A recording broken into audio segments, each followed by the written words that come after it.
Yeah, I echo Jalen. Congrats to Germany. They were fantastic. They deserved the win.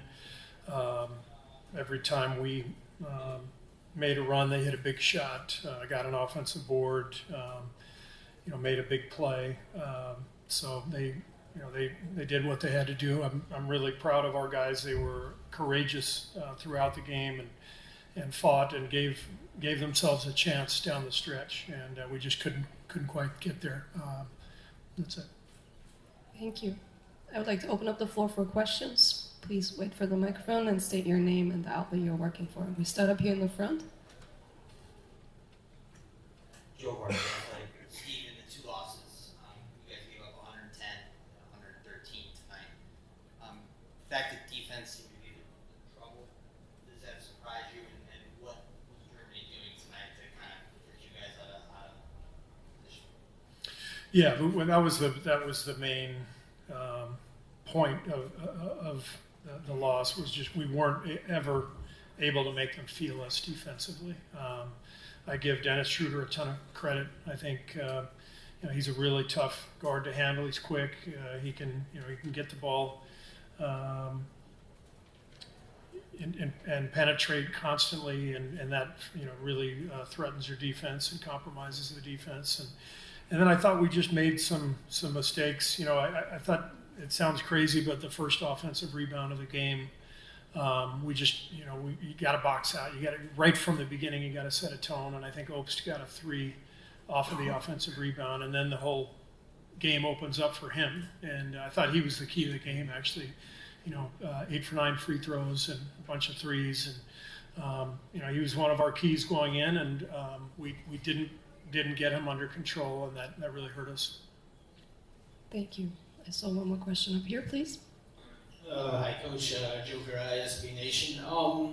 You said the other day that you guys were watching out for Germany, trying to get the switch down low and trying to use their power to take advantage of the mismatch. It seemed like you guys were having a difficult time trying to bail your guys out from, or try to send help to bail them out of those mismatches. So what was the difficulty in that?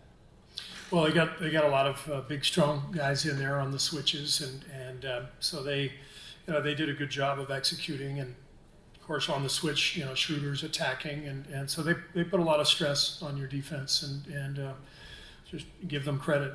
They outplayed us. More questions? Yes, in the front here, please. Can I get the microphone up here?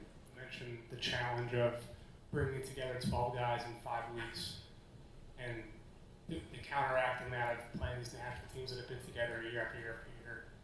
Is that something that you can kind of tweak, that you would tweak moving forward? Can you kind of find a way to get this program to have more continuity year after year when it kind of seems like that has been a theme and a struggle throughout this tournament? I'm not sure how you would do that if you want to ask the same 10 guys to play every summer. I think that's very unrealistic. I love being part of USA Basketball. I think our players really enjoy it as well.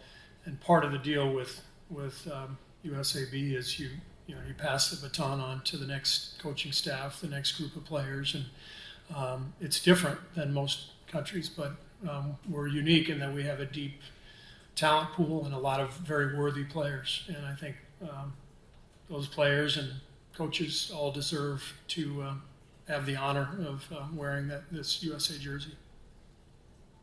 More questions? Yes. Up here, please. 3rd row.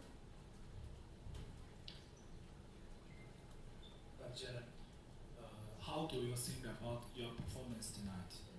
Terrible. Plain and simple. Louis Berger from Olympic Channel. Can you guys talk a little bit about the expectation of winning that the U.S. usually has around it, and the pressure of that? We're expected to win. I guess year in and year out, we're expected to win just because of the history that USA Basketball has had.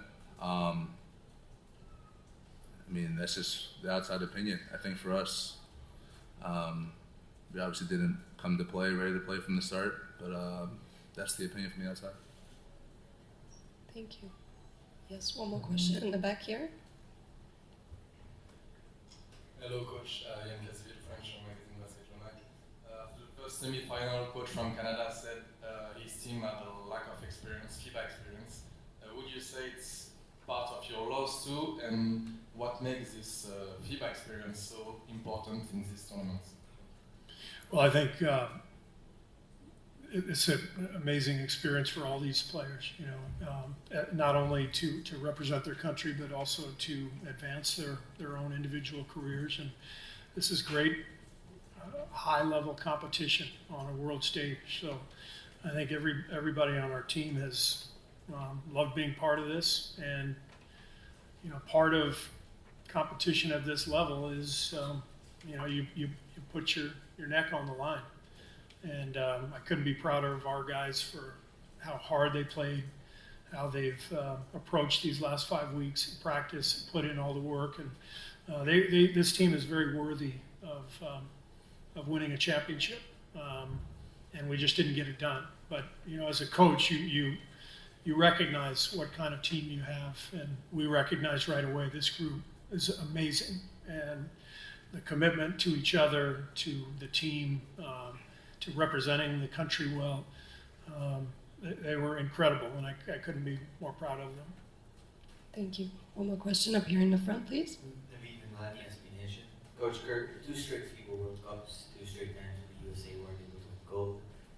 What do those results mean for USA basketball in the larger picture, as well as international basketball, just from the global stage? Thank you. It just means the game has been globalized over the last 30 years or so, and these games are difficult. This is not 1992 anymore, and so players are better all over the world. Teams are better, and it's not easy to win a World Cup or an Olympic Games. One more question all the way in the back, please. Hello, good evening. Nicholas Stojkovic, Motorsport Belgrade. Coach, can you give any advice what advice would you give to Serbian team before the final game against Germany? They don't need my advice. They're doing great. One more question up here. Yes. Can we get a microphone? Jalen, after Canada lost earlier today, Jordan was talking about the team being ready to play again Sunday in a bronze medal game. He didn't know, obviously, you guys. After having suffered such a tough loss now, do you think you guys will be able, and looking forward to playing that bronze medal game with the kind of mission that you guys have had all summer? I think that this is obviously going to sting for a little bit. We're going to go back. We're going to eat. We're going to wake up, and tomorrow's going to be a new day. So we'll be ready as soon as we wake up in the morning. But this is a tough loss, and I mean, just got to use it as fuel tomorrow. But it's tough.